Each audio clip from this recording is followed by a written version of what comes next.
Welcome one and all. It's time for another red-hot, spicy Kings of War battle report. Abyssal Dwarfs versus Orcs, the rematch from the last Kings of War battle report. These two games were played back-to-back, and this time it's the Pillage scenario.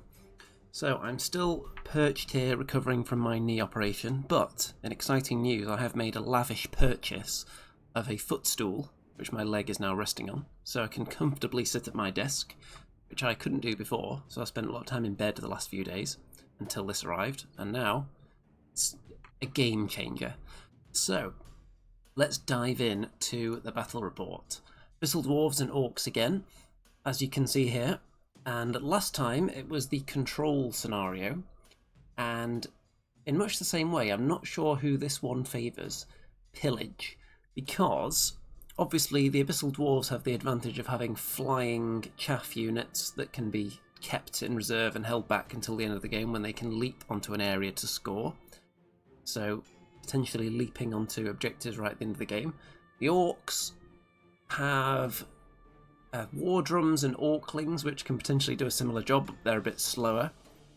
So it could be a time for the gargoyles to shine this game, if they're not all just throwing their lives away to block the enemy in. We've got some comments rolling in as we speak.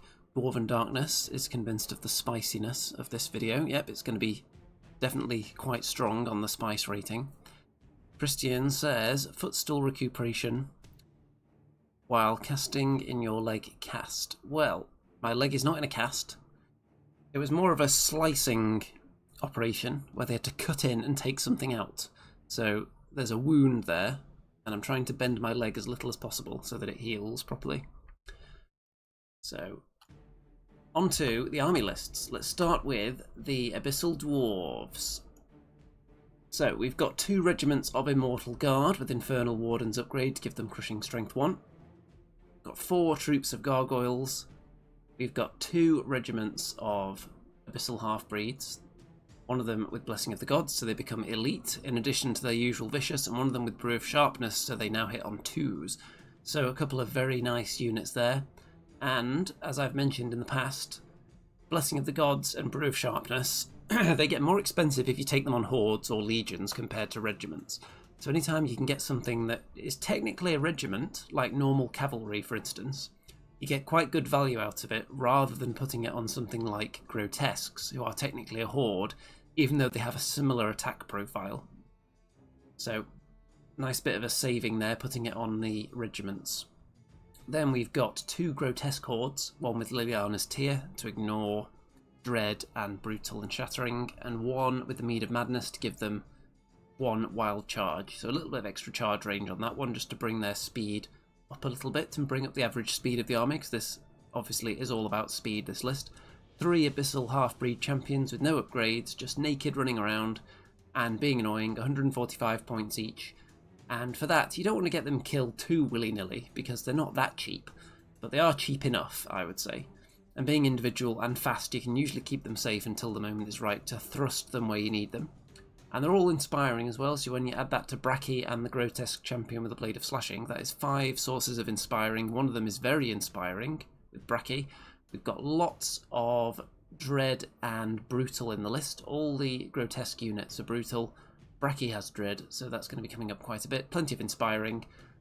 And that is the entire list. On to the Orcs. So 3 regiments of Morax, which, as I learned from the last game, are incredibly dangerous with their Crushing Strength 1. They can also benefit from the Bane chant that's in this list, and also Morax Mansplitter has an aura of Thunderous Charge 1 on the Morax. So when they make a charge, that could be coming up there, and they could end up with Crush 2, Thunderous 1. So they could be wounding all of my units on 2s potentially if they get the right combination of events happening. Long Axe, there is a regiment and a horde, and these are particularly scary for my list because almost everything I've got is cavalry. So they don't like phalanx at all. 1 regiment of Great Axe, which have the extra crushing strength, so they need less of a buff when they get into combat. And they can already dish out some serious pain. 2 Orcling regiments, very cheap, very chaffy. 2 regiments of Fight Wagons, one with Pipes of Terror for some Brutal, and one with Healing Brew. And they can't be wavered. Let's see, Christian says, I hope it does not hurt. Well, there is some knee pain going on, but it's not a huge amount, and it's dwindling on a daily basis. So it is healing, so I'm hoping that by the end of the week I'll be almost back to normal. 2 war drums, which of course have rallying 2 for nearby orc units. And other than that, they don't do that much. They can chip in with the attacks a little bit, and you really don't want to be giving up like flank or rear charges to them, because they can actually hurt you in those circumstances. But they're mainly there to buff the other units, and also they do have a unit strength of 1, so they can be used to hold an objective at the end for a low cost. There is a Crudger with the Mournful Blade for Duelist, which will be useful against all of my individuals. Flagger with Bane Chant, standard combo. Morax Mansplitter, who has the Gnome Glass Shield, so that the first time you hit him, it's going to be on defense 6. Whip the Outcast, who has several spells to choose from, Heal, Hex, Lightning Bolt, and Weakness, and they will be increased for being near the orc units, so you'll get more spell dice to throw. So it's usually going to be either, let's see, Lightning Bolt is going to be cast quite often, Heal as well, Weakness if you think a critical enemy unit is about to hit you. Then there's a Crudger on Winged Slasher with the Boots of Striding, so we'll be able to ignore a hindered charge once per game. And there is the battlefield layout. So when we were placing the objectives, my opponent started on this side of the table and was putting a lot of the objectives over on this side, with the intent obviously of winning the roll off and then just choosing this side. So there is one here, one here, one here, and there's one in the woods there as well. The others are here, and then a couple, there's one in the woods there, and another one, I think it's somewhere around here. So this area here, if you can hold those 4 objectives, that's going to be enough to win the game. So when I won the roll to pick sides, I then chose this side, and my game plan is to hold these 4 objectives at the end of the game, ignore everything else, just try and concentrate on holding this area. And as we look over the deployment of forces, I've got a unit of Grotesques on this side. We've got Bracky right there. You can tell it's Bracky because he's got a shield. Then we've got all 4 units of Gargoyles there. We've got the Immortal Guard in the front, 3 Half-Breed Champions at the front, Grotesques and Grotesque Champion, all the Half-Breed Cavalry behind. They don't want to get hit first. And nothing on that flank at all. So my opponent has put a big flyer all the way out on the flank, which I'm somewhat pleased about because it's slightly further away from the action, but also there is a risk that it can get round the sides, so I'll tell you what I'm going to do to try and counter that in a minute when we go back to a wide shot. We've got one of the war drums right there. We have got, this is the big death blob here. This is the 3 units of Morax, so the very scary ones with a war drum as backup and Morax Mansplitter. And the Crudger.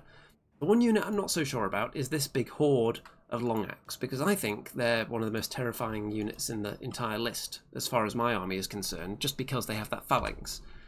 And if we go back and look at the wide shot, I'm not sure if they're going to be able to make the best effort from there.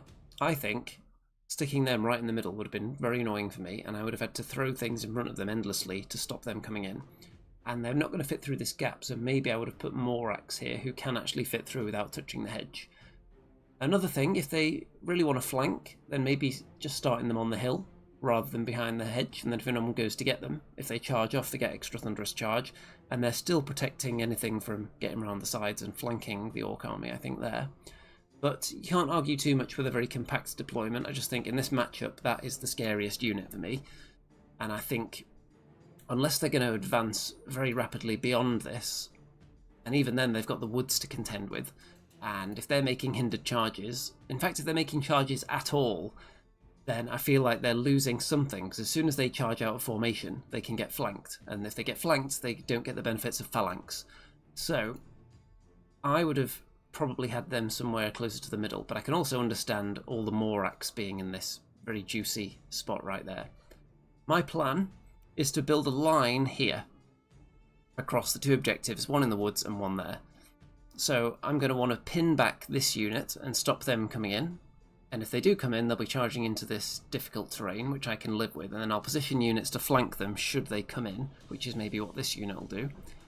And then I've got my nice sturdy infantry units there at the front with the hard-hitting cavalry at the back in case anything breaks through my lines. And over on this side, the reason I've got all my half-breed champions here and several units of gargoyles is because this entire flank of the enemy is quite far away from the area that I want to defend, which is along this line here. They're all the way up there. So when they start advancing, I'm going to be able to throw things in front of them and maybe hold them up for multiple turns in a row, because they will get in each other's way. This Orc army, they're not deploying the length of the table, so they are going to get blocked up. So I can definitely chaff up more than one unit at once and get good value out of, for example, the gargoyles. And if they were to, for instance, charge those Orclings, the gargoyles here, being positioned in this area would actually stop 2 units of Morax going forward, and it would also block in the third one that's behind them as well. So I could throw away 1 unit of gargoyles per turn and block up a lot of the opposing army. If I was in the Orc player's shoes now, what I would be thinking is these gargoyles are just going to pounce on objectives right at the end of the game. They're really good for that. I want to draw the gargoyles out as early as possible, so I'm going to set up, I'm not going to go too wild, but I'm going to set up units that I don't want to be charged by, and then if I want to block them, force me to use the gargoyles early so I don't have them left at the end of the game. So let's go into the first turn. Oh, look at that lovely cinematic side view. I suppose it's not that cinematic. Christian says, I know almost nothing about this kind of wargame, having played like 5 games of Fantasy Battle 20 years ago. How important is it in Kings of War to have smaller units stay back in the very end, with so much of the battle taking place in classic battle lines? Is it viable to keep units back? Yes. If you're not sacrificing too many points by doing it, if you go into a game of Kings of War, let's say 200 points down, that doesn't mean you're automatically going to lose the game. With skillful manoeuvring, you can still get a favourable outcome out of that. So if you've got units that you think will just win you the scenario, purely by being alive at the end, for example, some gargoyles being alive, if I were to throw out all 4 units of gargoyles in front of my army, make a huge advance in the first turn, all the gargoyles immediately get killed, and then we start fighting, then I don't have anything to jump on the backfield objectives with. And that would be a problem, because most of my other units don't want to be going backwards. Once the fight starts, they want to be going forwards, really.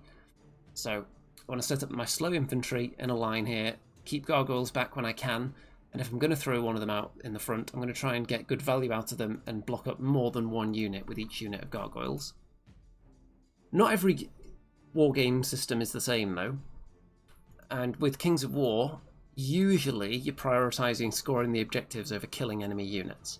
At some events, then you will be rewarded more heavily for killing things, in which case you'd be worried less about being on the objectives at the end, and you'd be more concerned about massacring more of the enemy, which maybe the gargoyles can help with by throwing in multiples of them to pin the enemy back while you make a big advance with your hard-hitting units, so you can't be counter-charged into, depending on enemy flyers and such.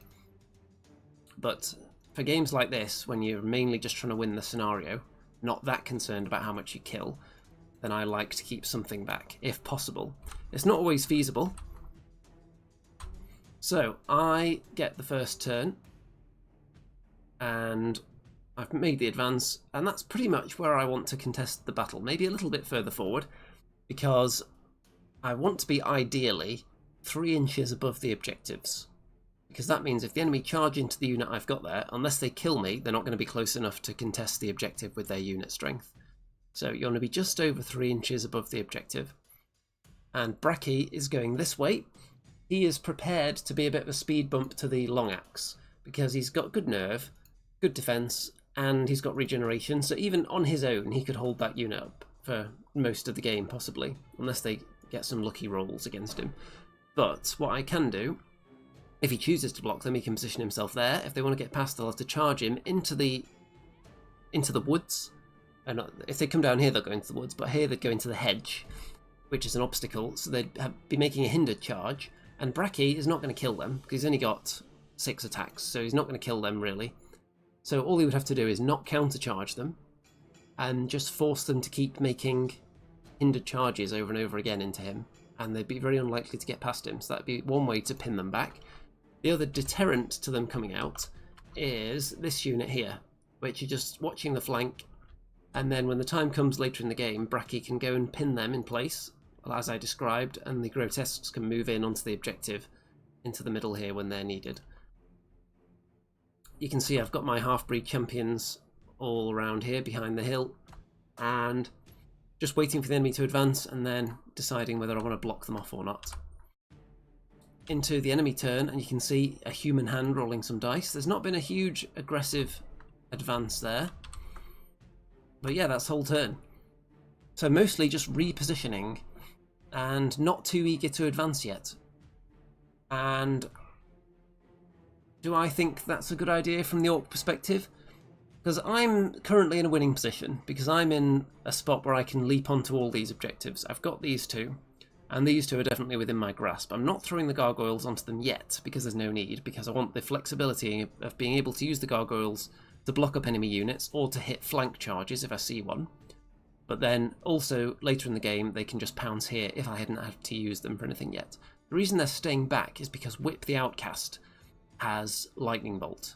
And Lightning Bolt is going to do next to nothing against my army, except for the gargoyles, who will probably die if he targets them. We've got Victoria Wargaming and Bart in the chat.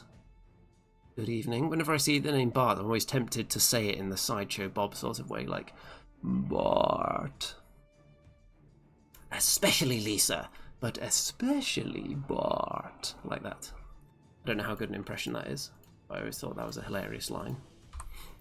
Okay, so into my next turn, and Bracky has positioned himself here. He is kind of the worst bait in the world, because what he's trying to do is bait these long axe into charging him, which would be a horrifically bad idea for them, because they're not going to kill him, and then they'd be flank or rear charged, probably, by the grotesques. So there's no way they're going to do that. However, if they advance onto the hedge, I would then have the option of putting Bracky in front of them, or charging them in the flank and not worrying about the phalanx. And if they don't countercharge him, then he can just keep hitting them. And if they do countercharge him, they're very unlikely to kill him in one round, and then they'll again be exposing their flank or rear to whatever I've got here. So at the moment it's the grotesques. And Bracky can't be seen by the Morax yet. So I've started to position my gargoyles. The one that was over here has decided to go back this way, because they're just going to sit out the game and just go and sit on that objective. These three are just waiting for the optimal time to see if there's anywhere they want to go before the end of the game, and if not, they'll just slink onto objectives. Half-breed champions just moving up, waiting for the enemy to come closer, staying out of their charge range, and yeah, just firming up this defense line here. And I'm quite happy with how this is looking. If it comes down to a straight murder fight until one side is dead, it's going to be very close. But in terms of scoring, I think I'm well positioned for it here. I'm keeping the grotesques not quite beyond the level of the woods, because I want anyone charging them to potentially have to make a hindered charge there through the woods. Turn 2 for the Orcs. So again, not too aggressive, just repositioning of the units, including the big Crudger on winged slasher there. There is some noise outside at the moment. I don't know if anyone can actually hear that on my microphone. Hopefully the microphone is good enough that it doesn't pick up that noise. It sounds like someone's wheeling something along out there. So again, not much going on. A bit more lightning bolts by the looks of it, which is launched at my grotesques, and they take a little bit of damage, but not enough to concern them at this stage, which is nice. And the long axe are actually not advancing at all. So the Orcs seem fairly happy with this position, which could be looked at as a losing position at the moment, because they're currently not winning on the objective scoring. Turn 3 for the Abyssal Dwarfs. So again, not doing much, bringing these guys in a bit, because the long axe aren't being a threat, so I'm just moving in closer to the objectives. And just moving my gargoyles around a little bit, getting them closer to the objectives, ready for the end of the game potentially, and moving backwards out of charge range again. Because I'm quite happy with this setup, so I'm just going to wait for the Orcs to come to me, and they'll have to eventually, because otherwise I'm just going to sit here and win. So turn 3 for the Orcs. Is this the time that they're going to throw themselves in? Well, the fight wagons are advancing again towards the half-breed champions and the big flyer. So these guys are now in position to where they're threatening the rest of my army. So I've got a choice now. Do I throw half-breed champions in front of them? Do I charge any of them? we'll see what my decision is, because if you multi-charge with individuals, there is a risk that if you don't kill what you're charging, the enemy will then kill the first one on the counter charge and then overrun into the next one and kill that, and then overrun into the next one and kill that. So it would be a risk charging them all into the same thing. You can see that the Morax unit at the back there, they're quite far away from the action. The Orclings are covering the advance here. I do have charge options, but it's mostly on the Orclings, which wouldn't be a particularly good idea. So turn 4 for me. And here we go. I decide, you know what, I'm going to throw 3 half-breed champions into the fight wagons. Only one of them was hindered coming out of difficult terrain, the others weren't, because even though if we go back you can see this one is actually going alongside a hedge to get to the enemy, the minimum pivot required to reach the enemy doesn't actually end up touching the hedge, which we calculated before I decided whether or not to do the charge, because I thought one of them being hindered, that's okay, but I don't really want multiple of them to be hindered. So I thought, I've got a decent chance of killing this unit with 3 of them going in there, only one of them hindered. But they do 9 wounds, and then I just don't roll particularly high on the nerve, so they live, which means there is a risk that all 3 of them could get chomped there. I don't know if it's a strong chance, but it's definitely possible that they could, because they don't have that spectacularly high nerve. Other than that, again, I'm quite happy with the setup, so it's just minor repositioning of the gargoyles. I've also turned one of them to face this way now. Victoria Wargaming says risky play. Yes, it definitely is.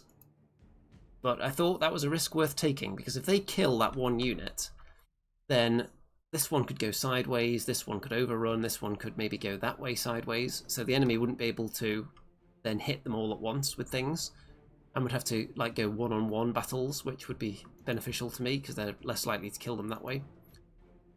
But as it stands, the only thing that's going to be able to charge me is actually the counter charge from the fight wagons, because the big Titan is not on the hill, so we can't see over these guys because they're too tall, because this unit's on the hill. So I'm quite happy with this situation. The gargoyles are now looking this way because the big flyer might be about to come and land here, which means the gargoyles can then either charge it or land in front of it. Christian says, no excess noise is making it into my speakers, that's good. The only thing I can hear is my heart pounding with a need to kill. I need to kill orcs. Yes. Or I need to kill Bart.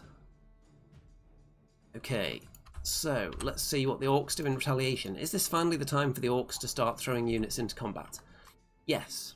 So we've got the Crudger on the Gore charges into one of the Immortal Guard units, and the Orclings are parked right in front of my entire army basically there. So they're kind of smushed in there a bit, and then you can see the Morax and the Longaxe regiment move up as well. So they're covering their advance with chaff. Now I'm not too concerned about this manoeuvre because I've still got gargoyles remaining, and I've got other units that can block off the enemy. So because of how close these two are together, the gargoyles can land here and block off both of them. So that's probably going to be the move next turn, to stop either of these guys getting into combat with anything good yet. Because the way the game's been going, it benefits me to just keep the game slow, because I'm in a winning position. So as soon as things start dying, that can change. So if I can just drag the period of inactivity out as long as possible, then I'll be able to hold on to the position. This unit is still not coming into play. They must be really concerned about me getting into the flanks there, because they are really holding that spot there. And I think they would have been a significant unit in the fight if they came to join in. So, countercharge into my half-breed champions. Now, it is important which one you countercharge into here. It might not look like it, but depending which one you countercharge into, you would then overrun if you kill it, and then the next one you hit, you would choose which one of the two you're going to hit after that. That will then dictate your final position. But the reason that in this particular game what happens is the middle one is targeted. That is potentially not going to end well. We've got Frantic Gamer in the chat. Dwarves are scared of battle, that's what I heard. Well, to be fair, it is the orcs that have been quite timid so far in this game. I was definitely the first one to launch a charge. So, the fact that the middle one is dead is not good for the orcs. If the other two survive, that is.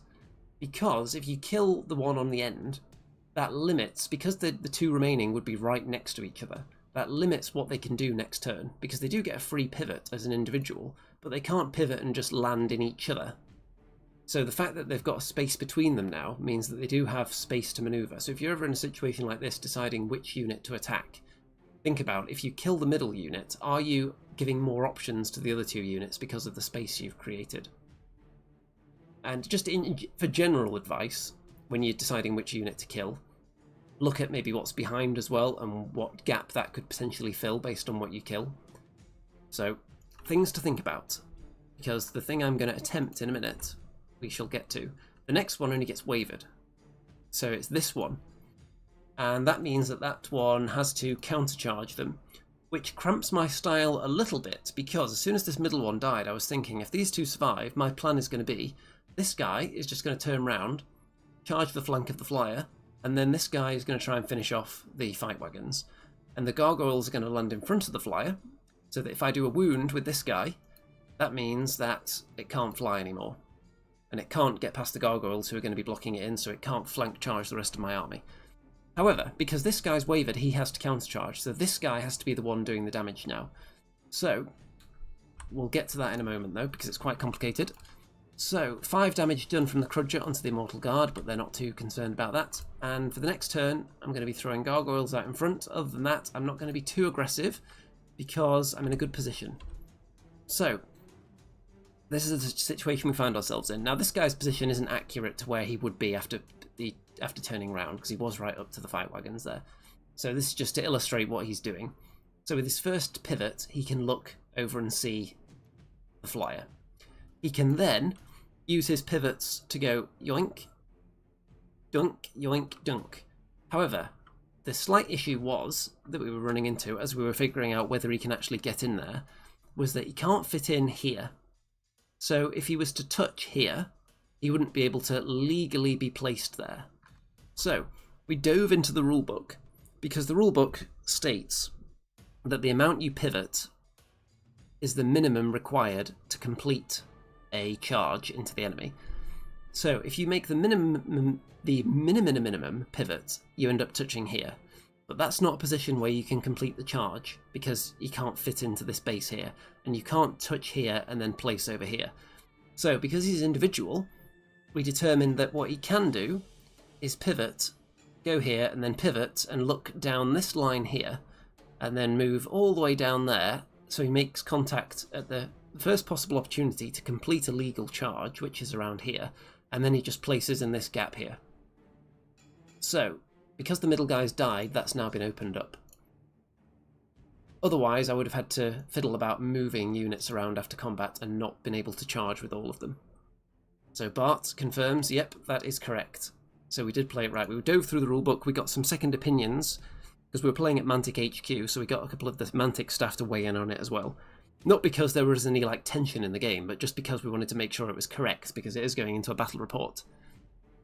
So that was our understanding, and I'm glad to hear that that is correct. So he's going to complete the charge and end up here, which means that I can now try and complete this plan, and there's just enough space for his base to fit in there as well.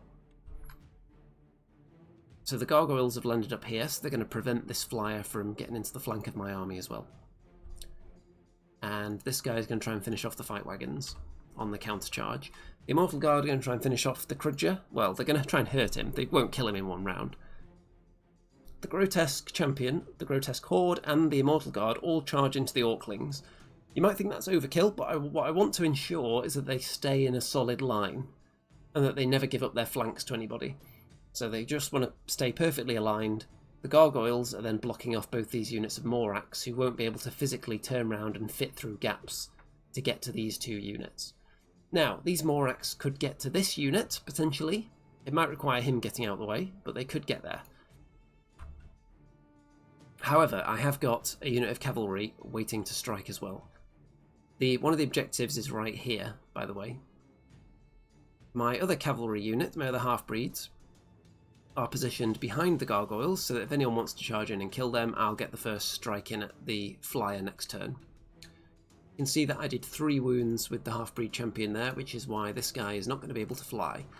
So I think I've done a pretty good job boxing in the orcs Obviously, the Orcs could have been more aggressive early in the game and opened up some spaces, but the fact that it's still very compact and we're like halfway through the game now, over halfway, then I'm now able to block in their big wads of units that they've got.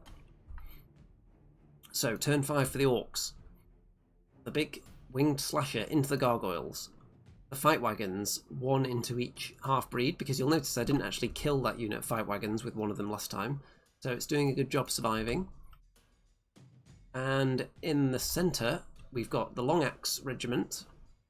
So, the better move here than the one I suggested, which is maybe this unit going in, my opponent decides that actually the Long Axe can make that charge, along with him, do a double charge, and they are quite resistant to cavalry charges in the front, so they're much better off at dealing with this unit than the Morax would be. The Morax could get killed in one go quite feasibly by the half-breed cavalry. These guys are less likely to die because they've got phalanx. So, we've got a double charge there. All the Morax just repositioning themselves a little bit, waiting to strike, and we've got a war drum into the gargoyles. And I don't know if that's going to be enough to kill the gargoyles. I would have been tempted to throw in the war drum and maybe even both of these units all together. And then, oh, it depends if they're in the front or the flank actually. Because if it's a flank charge, that would be not the best idea. Because if you double one them, you're going to be stuck flank onto the enemy and immediately die. But if you do kill the gargoyles, you can always go backwards with these two units and forwards with the war drum if that's what you're going for. And you can limit the charges I can make, but the Orcs need to start making things happen now, and I'm not sure this is going to be enough to do it. So, lose one half-breed champ, lose another one, but I think they've kind of done their job of holding down this flank for long enough now.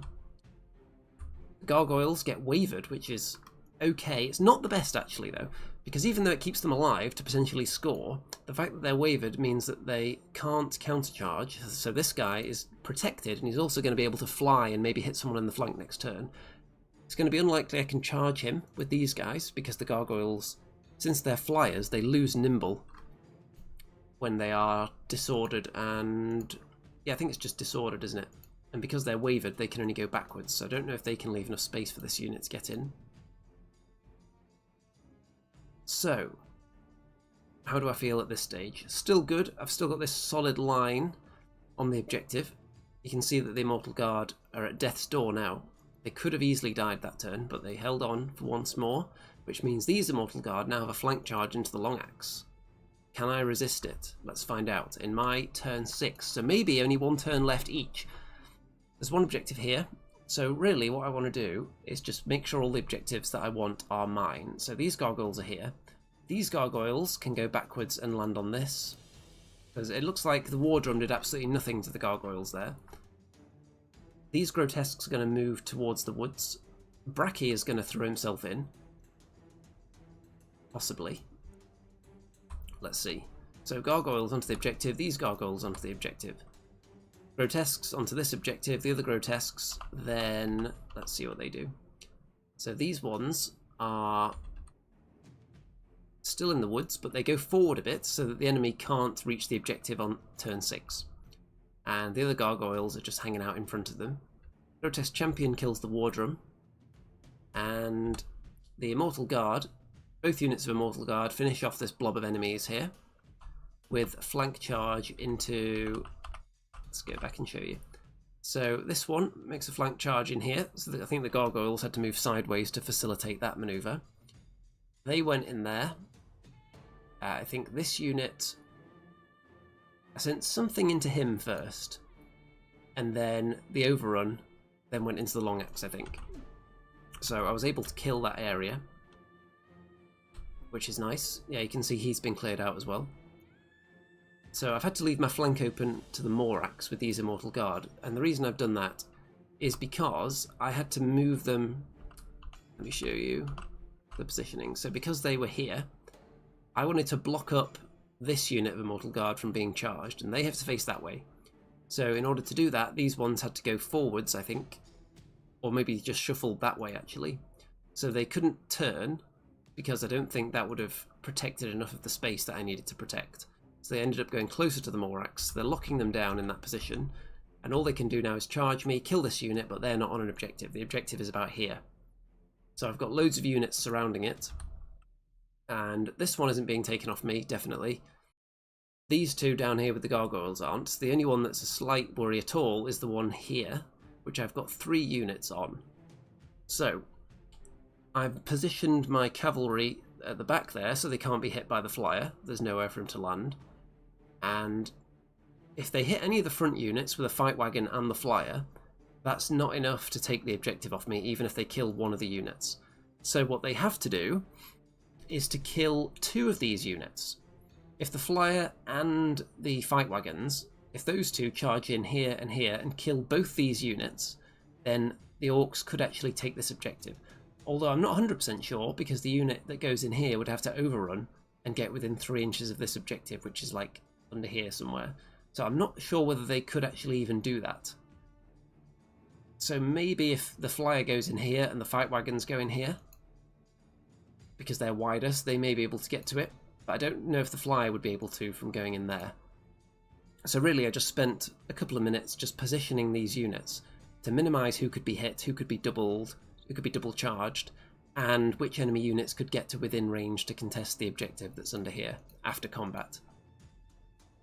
So on to turn 6 for the orcs. Maybe the last turn of the game. What are they going to do? They're going to try and kill some gargoyles and some immortal guard.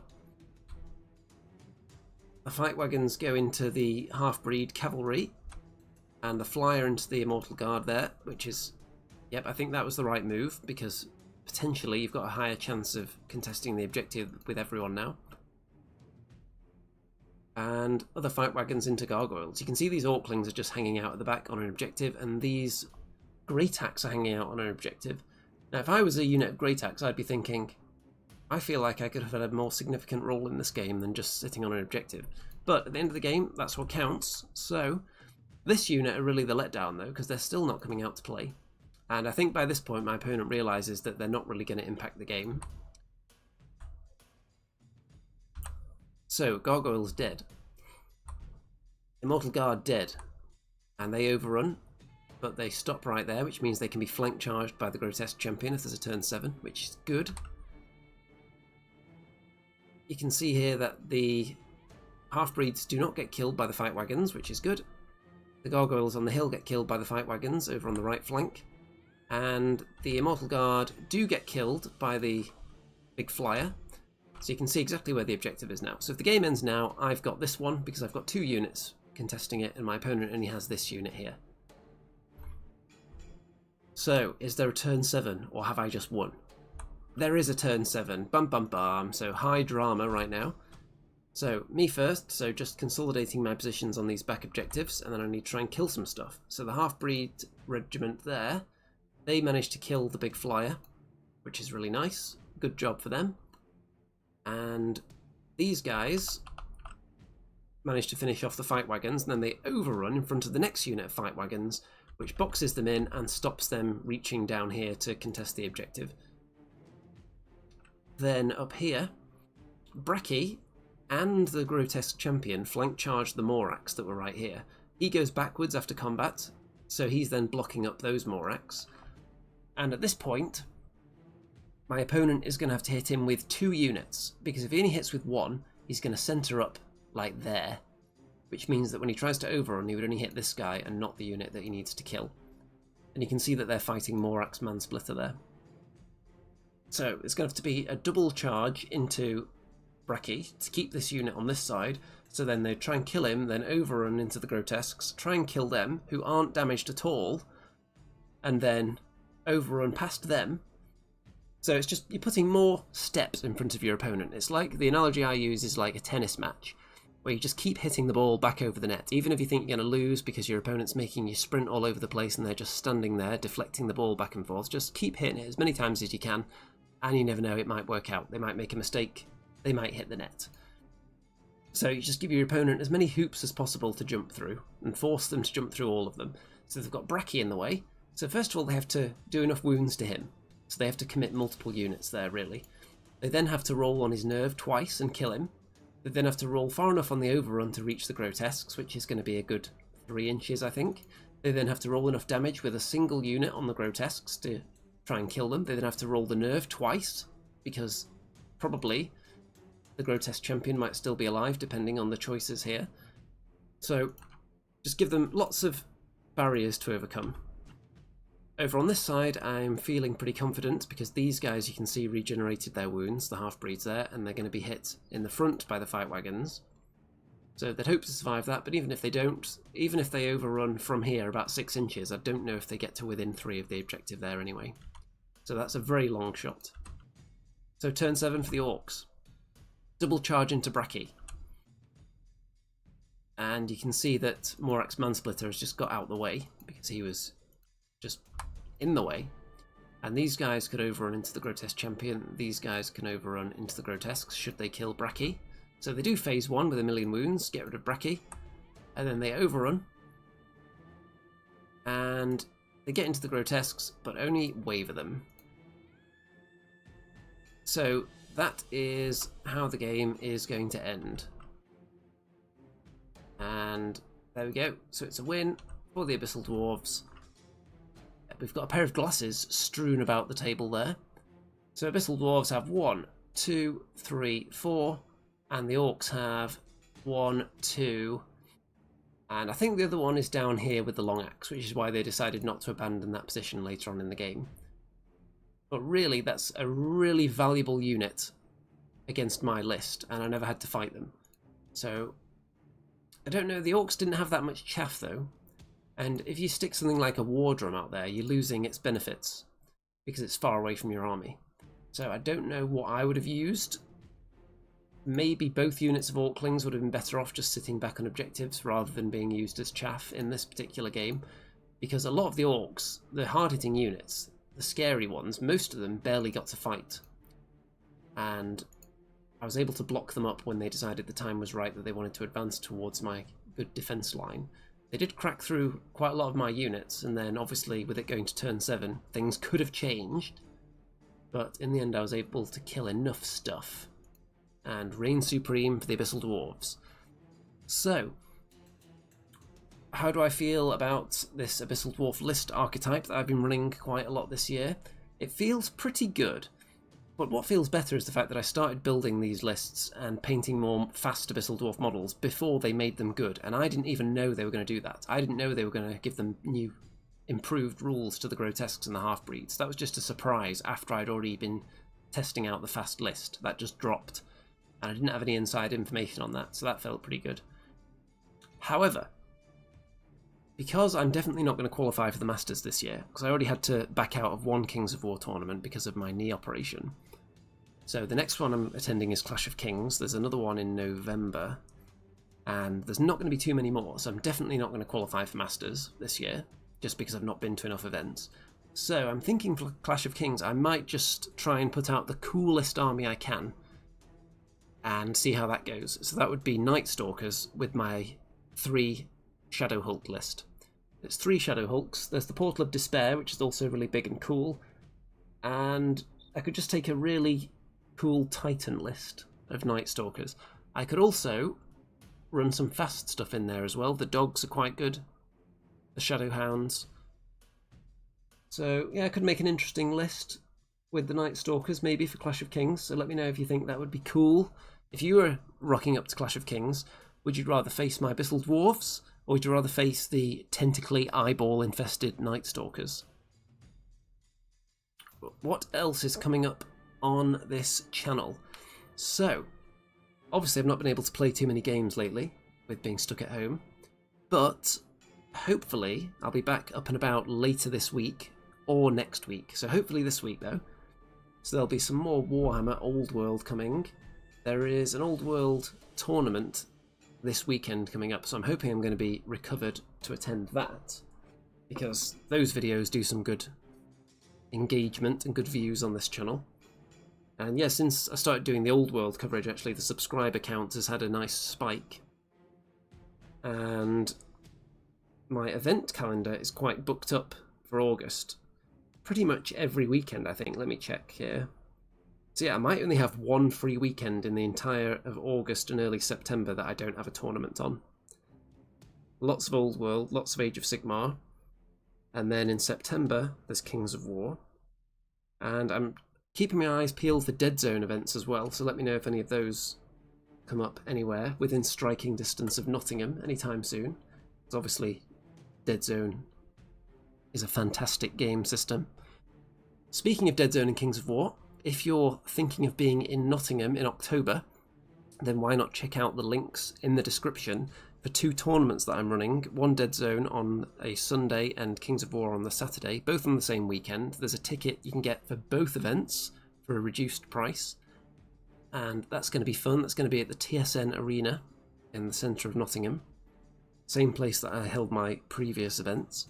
And I've got the entire building this time, which means that 24 places are available for each event, so the upstairs and the downstairs, which also means that if anyone has any issues with stairs, that I can just put their games in the downstairs section as well. So much more accommodating for anyone, potentially if we've got any disabilities out there in the community that were thinking of attending as well. Because previously I only had the upstairs, so I would have had to improvise somewhat if anyone couldn't use the stairs, but this time got the entire building, so that's nice. Generally Bad Gamers. Interesting name. I've played Vanguard but not Kings of War. Our model's not removed until the unit is gone. That is correct, so you just build up damage on the unit, and then at the end of the phase in which it's taken damage, you roll a test to see if it's removed yet, or whether it becomes wavered. And if you get it beyond its nerve value in damage, but somehow fail to remove it from the game, then it can become devastated, so it loses half of its attacks. So the more damage you do, you can potentially make it weaker, but the ultimate goal is to get it to within range so that you can pass the test and just remove it entirely from the game.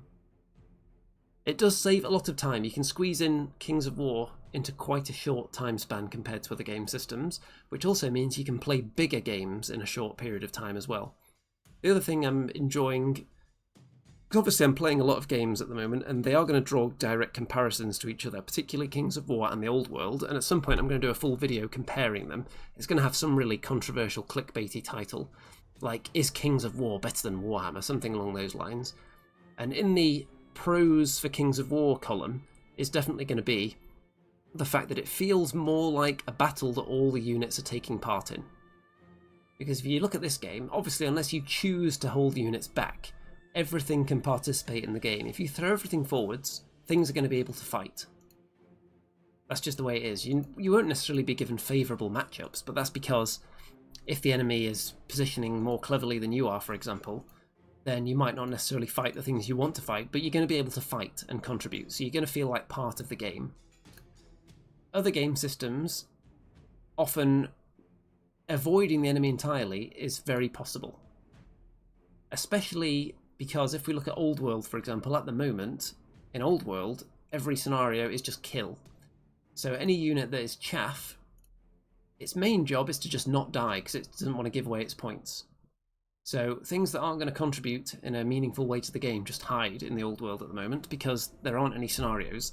But the rumour is that they are going to be adding some game scenarios to the game system soon, which would be good if they're more like Kings of War. That'd be very nice, and that would totally transform the game, actually. At the moment in Old World, you can just stay back and kind of pepper the enemy, or you can just throw magic spells at them from just outside their threat range and then just dance backwards. But if there was an area of the table you needed to contest, like in Kings of War here, you saw this area, which was very important for the game, so you ended up having to fight over that. And because the Orcs, in fact, delayed in going for that area, meant that the Abyssal Dwarfs had the advantage there. So you're really encouraged in Kings of War to get stuck in over the contestable areas. So if you leave it too long, you get blocked, and you don't get there. Let's see, Christian says, mainly play 40k a lot of times, even casual play, it's like a game match rather than some sort of battle scenario. Yep, Age of Sigmar is very much like that as well. It's definitely a game rather than a battle. You can obviously get lost in the narratives of these things, but they're much more abstract in the game mechanics. Then Kings of War is very easy and straightforward. You look at a unit, you got a pretty good idea how fast it's going to be, what it does, and what can make it work better. For example, if it's cavalry, if you let them charge you, you expect they're going to hit you a little bit harder, and you know roughly that they're going to be about speed 7 or 8, or maybe 9 if they're really light cavalry. Other game systems, you don't always have that luxury. Warhammer Old World is a little bit like that. You have a bit more of an idea, a little bit less abstract looking at things, but still in that game you've got things like spells that can let units fly 36 inches across the table, so there's more things you have to learn in terms of games rather than just being able to survey a battle and thinking, if this was a real battle, what would I want to do now? I'd want to block off this flank so the enemy can't hit this unit there, and I'd want to put something expendable in the way of that thing over there because I know how dangerous they are. Those are just real-world battle tactics you could use in historical battles, and you obviously have to learn how the rules work so you know precisely how to apply them and the intricacies of them. But just standard tactics will work in Kings of War. You just have to learn how to apply them. If you're playing something like Age of Sigmar that's very abstract, then there are a lot more things you have to factor in, because things can just charge off in any direction, shoot in any direction, facings of units aren't really a thing, there's a lot of teleporting, there's a lot of units that just drop onto the table 9 inches away from you. So you have to be, I would say, more familiar with the game and the different armies in it, whereas Kings of War, you can just have a pretty good idea what you want to be doing just by casting your eye over the table. So much easier to get into, I would say, Kings of War. Still takes a long time to master, and there are little tricks that you'll pick up while playing against people who've got more experience than you, and then you'll start incorporating it into games. Victoria Wargaming says, the Old World is a fantasy game with a wargame flavour, and Kings of War is a wargame with a fantasy flavour. I'd say that's a very fair way of putting it, actually. Kings of War is definitely a battle wargame, and the fact that you don't have to roll any dice on your opponent's turn makes it perfect for chess clocks, makes it perfect for tournaments as well. Let's see. Kings of War feels more like somebody snuck a camera drone onto a battlefield of old. Yeah, I can see that. You can see that even the terrible units, or the units that aren't really good in a fight, like the gargoyles, they are able to contribute to the game. And I think that is a big deal. You don't just have big Death Stars, like 1 or 2 mega units that are going to dominate the game, and a big flying hero that can eat your entire army on its own. That's not really a thing in Kings of War. It's more about your basic troops and your elite troops, but they do need support. You can build elite lists, but they'll come up against some things that they just won't be able to deal with because they don't have the numbers. And I think it might be my favourite rule set, Kings of War. Not necessarily my favourite game, because there are a lot of other factors that go into making a game great other than just the rule set. The Kings of War community, pretty good as well though, so that bumps it up in the rankings. Maybe I should do a video and make a tier list of all my favourite war games in different categories. That might be interesting, might be nice and clickbaity. But Kings of War, probably my favourite rule set. Okay, I think it's about time to wrap this video up. So let me know in the comments if you've got any thoughts on the state of Kings of War at the moment, the state of the Abyssal Dwarfs, whether you like these lists, whether you think I should go back to golems, or whether you want to see some Night Stalkers with plenty of eyeball action, particularly for Clash of Kings, where I'm thinking about taking them. Because Clash of Kings is in Nottingham, it's not too much hassle for me to transport them there either, because they are massive and they require a huge backpack just to transport my Shadow Hulks. So it's not very far to take them, so that's handy. And let me know if you are a fan of Kings of War, which I assume you are if you've made it this point into the video, which of the game systems on this channel do you watch, which ones do you not pay attention to, because I do keep my eye on the subscribe account when I upload a video for each game system to see which ones have more of an impact. And at the moment, I think people are getting the idea that this is a mixed content channel, so I'm not seeing a drop off in subscribers when I upload something for an unusual game system. And there were quite a few years when this channel was mostly dominated by Kings of War content. It's a bit harder now, because where I'm living now there are less events to get to than when I was living up north where there was lots of Kings of War. Round here, if I wanted to, I could attend an Old World or Age of Sigmar event every weekend where I'm living now in Nottingham. It's very, very easy to do. Kings of War is a bit more of a struggle. And Deadzone is a bit more of a struggle as well, which is why I'm doing my bit to run those events, which you can find in the description. And yes, don't forget to check out all my social media shenanigans. There is Twitter, Facebook group, Discord server, and all that good stuff. And obviously, if you're overflowing with cash, why not pledge your entire life savings to this channel, Patreon or PayPal, and get me more event tickets so I can keep reporting on all my games and providing you with non-stop, delicious, dishlicious, spicy, succulent, tender, moist, finger-licking good content from a variety of spice-tacular wargame systems. Thanks for watching, everybody. Don't forget to like the video, and All that remains to be said is, good night out there, whatever you are.